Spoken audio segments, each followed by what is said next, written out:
स्वराज को 10 करोड़ लेकर टिकट दिए हैं चिराग। गलत खबर है, सरासर गलत खबर है। इस तरह से गलत अफवाहें खबरें चलाएंगे तो उनको कानूनी कार्रवाई के लिए भी तैयार रहना चाहिए। चिराग पासवान ने पैसा लिया, अपने भाई से पैसा लिया। क्या लगता है चिराग पासवान में कोई खोट है? क्या लगता है चिराग पासवान अपने इरादे से मुकर जाते हैं? क्या चिराग पासवान जो बोलते हैं वो करते नहीं है? क्या आप सही में चिराग पासवान को जानते हो तो जरूर कमेंट करके बताइएगा, क्योंकि बात हम चिराग पासवान की कर रहे हैं और उनके लिए एक कह सकते हैं बैड न्यूज है या फिर एक अच्छे न्यूज की तरह भी हम देख सकते हैं। आप किस तरह से लेते हैं आप पे डिपेंड करता है। चिराग पासवान पर यह लालछन लगाया गया है कि वह अपने पार्टी जिस तरह से जोड़ रहे हैं, प्रत्येक पार्टियों से वह 10-10 करोड़ ले रहे हैं। यानी जितने जितने उनके पार्टी खड़े हो रहे हैं, जितने उनके सीट पे जितने जितने लोग खड़े हो रहे हैं, उनसे 10-10 करोड़ का चार्ज किया जा रहा है। कितना सही है, कितना गलत है, यह तो वक्त बतलाएगा।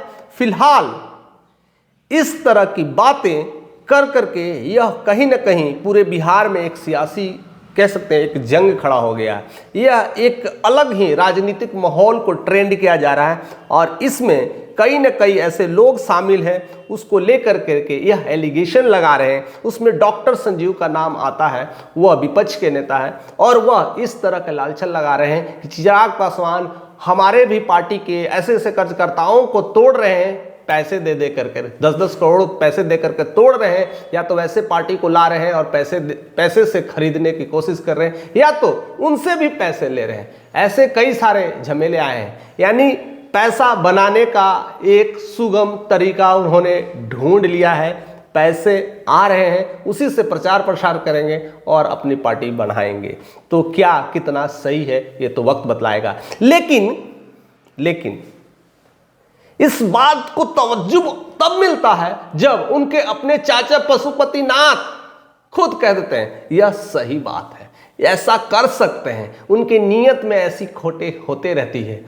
तो आप सब लोग जानते हैं ये चाचे भतीजे की लड़ाई आज से नहीं चल रही है, 2020 से चल रही है।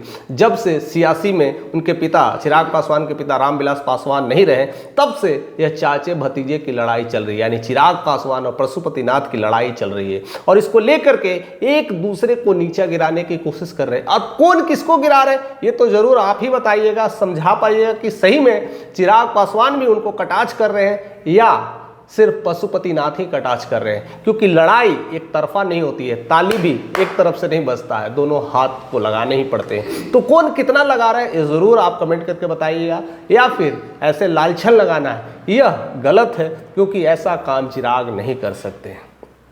उसी दिन यानी कल ही की बात है, उनके जीजा अरुण भारती जो जमुई के सांसद हैं, उन्होंने करारा जवाब दिया है और कह दिया है कि ऐसा कुछ भी नहीं है, यह सरासर गलत है। यह जो लोग हैं इस तरह से अपनी लोकप्रियता बढ़ाने के लिए, बिहार में अपनी राजनीतिक सक्रिय करने के लिए ऐसे ऐसे इल्जाम लगाते रहते हैं, यह बेबुनियादी है। इसका कोई भी ढांचा करेक्ट नहीं है और उन्होंने इस पर पूरी तरह से सख्त कार्रवाई करने की कोशिश की कि ऐसा अगर होगा तो उन पे कानूनी कार्रवाई की जाएगी। हमें तथ्य की जरूरत है। इसी तरह से आप लालछन नहीं लगा सकते हैं। चिराग पासवान अब एक छोटे मोटे मंत्री नहीं है, वह एक भारत के सबसे बेस्ट मंत्रियों में से एक आते हैं और फूड प्रोसेसिंग मंत्री अपने आप में एक बहुत बड़ा मंत्रालय है। और वैसे लोगों पर इस तरह का लालछन आप लगा रहे हैं तो आप पर तो जरूर कानूनी कार्रवाई होगी। गलत अफवाहें खबरें चलाएंगे तो उनको कानूनी कार्रवाई के लिए भी तैयार रहना चाहिए। जमुई के सांसद इसको लेकर के पूरी तरह से आरोप का कह सकते हैं खंडन कर दिया है, यानी टुकड़े टुकड़े कर दिया है। उनके बातों को लेकर के कितनी सच्चाई हो सकती है, बहुत कुछ होता है राजनीतिक माहौल में, हमें समझ में नहीं आता है कि क्या क्या हो सकता है, किस तरह की चीज़ें हो सकती है। इससे पहले वाले वीडियोस में मैंने बताया था कि प्रिंस राज किस तरह से आक्रामक अटैक कर रहे थे अपने भाई चिराग पासवान के साथ और उस तरह से उनको कहीं ना कहीं लोकप्रियता भंग करने की कोशिश की जा रही है। तो अरुण भारती का यही जवाब आता है कि ये सारे लोग कहीं ना कहीं, नाम तो नहीं लेते हैं, कहीं ना कहीं इस तरह के आरोप प्रतिरोप और लालछन लगाते हैं अपनी पार्टी को चमकाने के लिए, अपनी लाइटिंग को दिखाने के लिए कि हम भी कहीं ना कहीं पार्टी में हैं, अदरवाइज उनको तो कोई अब जानता भी नहीं है। तो डायरेक्टली इनडायरेक्टली वो भी वार कर देते हैं, लेकिन पता नहीं चलता है। लेकिन वार तो वार ही है ना, या बाहर से वार करो या अंदर से वार करो, दर्द तो उसी को होगा ही। तो ऐसे लड़ाई तो चल रही है बिहार में, और इस लड़ाई में इस तरह के लालचन कितना सही है या गलत है, या कितना चिराग पासवान पे असर डालने वाला है, ये तो आप लोग ही बता पाएंगे। यह तो सारी जनता ही बता पाएगी कि चिराग पासवान ऐसी काम को अंजाम दे सकते हैं या नहीं। आप ज़रूर कमेंट करके बताइएगा कि कैसा क्या हो सकता है, या ज़बरदस्ती उनको इस तरह से हटाने का, यानी बिहार में जो लोकप्रियता जिस तरह से वो बटोर रहे हैं, उनकी लोकप्रियता भंग करने की ये कोशिश है, या जिस तरह से बिहार में मुख्यमंत्री के दावेदारी के लोग उन्हें ठोक रहे थे, कहीं ना कहीं वो दावेदारी मुख्यमंत्री को खारिज करने की कोशिश की जा रही है। बहुत कुछ हो सकता है, ये अंदरूनी मामला है, इसको जल्दी क्लियरिफाई नहीं होता है। बट ऐसे नेताओं का भी बयान आ रहा है, उनके अपने चाचे का बयान आ रहा है, और इधर विपक्ष और पक्ष की लड़ाइयाँ में इस तरह से यह कहीं ना कहीं चिराग पासवान पर लालचन लगाना।